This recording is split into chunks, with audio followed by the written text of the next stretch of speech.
Карикатуристы Шарли Эбдо еще раз продемонстрировали всему миру свое истинное лицо. Видимо, своими публикациями журнал решил выразить соболезнования семьям, потерявшим родных в авиакатастрофе. Действия сотрудников редакции и поддержка, которую они получают со стороны своих сограждан, еще раз доказывают, что отрицание норм морали, традиций, канонов религии и презрение ко всем общечеловеческим ценностям для них важнее скорби миллионов людей.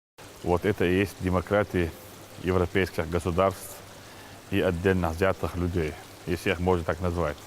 Я бы их не называл людьми, потому что они не являются, ничего связано, даже нет вообще, как их можно назвать, кроме тварей и негодяй, я не знаю. И когда они опубликовали нашего любимого пророка, действительно, не только в европейских странах вышли, даже наши граждане России одели футболки и с надписью «Я какой-то Шарли» там. Но сегодня мы увидим повторение их действий, нечеловеческих действий. Я не знаю, разве там не работают люди, женщины.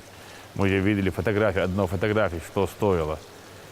Маленький ребенок, вот, снятые фотографии в аэропорту. И этот ребенок погиб тоже на катастрофе. И мы приносим искренние соболезнования родственникам погибших. И сегодня действия французских властей нам непонятны, потому что это призыв к экстремизму, терроризму. Вот это можно так открыто сказать, потому что они задевают чувства миллиарда людей. Вот, человек, называющий себя человеком, не может их поддержать. И они призывают совершение преступлений, террористических актов. И почему сегодня им позволяют так оскорблять людей, которые пришла в город, их дом, потеряли детей, потеряли мужа, потеряли родственников, и сестер. Это беда всего нашего государства, это беда всего человечества, можно сказать. И я не знаю, что сказать, но я знаю, что они получат по заслугам. Это на все 100%, на этой жизни и на том свете, потому что они допускают такие ошибки, связанные с, так скажем, с религией, связанные со всего человечеством. Поэтому мы будем молиться, мы будем надеяться, что они в конце концов поймут и попросят прощения у всех. Кадыров называет действия карикатуристов и тех, кто стоит за ними, заговором против нравственности. Страна, в которой официально разрешены однополые браки, еще раз показала, что моральные ценности чужды свободной демократической Франции. Новую эпоху, которая началась в Пятой Республике с приходом к власти Франсуа Олланда, ее граждане называют эпохой Возрождения. Весь цивилизованный мир – эпохой распада. Карикатуры Шарли тому яркое подтверждение. Глава Чечни говорит, если во Франции есть хоть один здравомыслящий человек, издание будет закрыто. Общественность должна дать оценку сегодняшней ситуации. И мы обращаемся к руководству этого государства, если это можно сказать, чтобы они в конце концов приняли решение и закрыли этот журнал и наказали тех людей, которые сегодня заставляют нервничать, оскорбляют. И, это не только оскорбление, это даже, можно сказать, задевает чувство людей. Это боль, сострадание.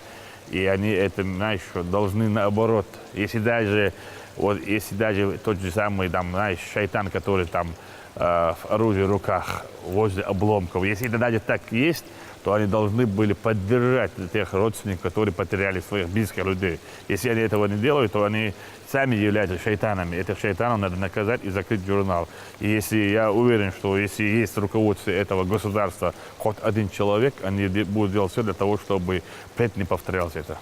О том, что появление такого издания в многоконфессиональной России было бы вряд ли возможно, заявил и пресс-секретарь главы государства Дмитрий Песков. Он не стал судить о моральных устоях французов, однако отметил, что в нашей стране такие публикации называют кощунством. Впрочем, экспертов не удивляют выходки французов. Они говорят, что Шарли Эбдо является закатом европейской культуры. Те вещи, которые нам транслирует Шарли Эбдо, нас не должны касаться, мы не должны их воспринимать, мы должны ставить фильтр внутри себя. И это единственная, на самом деле, на данный момент эффективная защита от подобных явлений. А, собственно, что произойдет дальше с Шарли Эбдо, я думаю, что логическим завершением будет просто какое-то самоубийство всех членов этой редакции.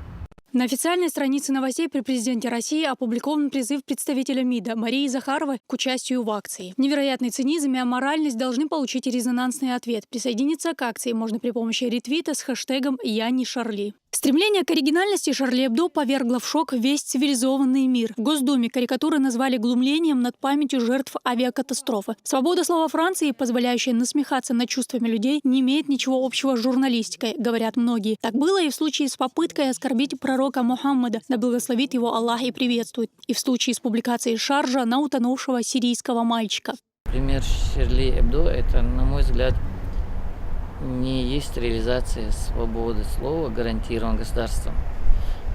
Есть пример реализации заказа различных политических сил, которые стремятся разжечь сначала информационную, а позже и настоящую войну в мире. И вот беззастенчивость – это и одновременно совпадение всех поступков Шарли Эбдо с политическим моментом этого времени только подтверждает эти мысли. И данный шарж, если его вообще можно назвать чем-нибудь шаржем, продуктом или каким-нибудь другим творческим термином, то это есть вызов всем нормальным людям. До расстрела сотрудников редакции в начале этого года Шарли Эбдо оставалось малоизвестным изданием, которое находилось на грани банкротства. Скромный тираж в 60 тысяч экземпляров плохо уходил. Ситуация изменилась после нападения. Тираж подняли до 3 миллионов, а после того, как французы выстроились в очередь за сомнительными карикатурами, увеличили до 5 миллионов. Борцы за свободу слова без границ стали прилично зарабатывать, не обращая внимания на то, как это делается. И если смеяться над трагической смертью 224 человек – это свобода слова по-французски, то расстрел сотрудников редакции, возможно, надо расценивать как шутку. Дагмара Касаева, Ясмина Гацаева, Дауд Куруев при поддержке пресс-службы главы правительства Чеченской Республики. Новости.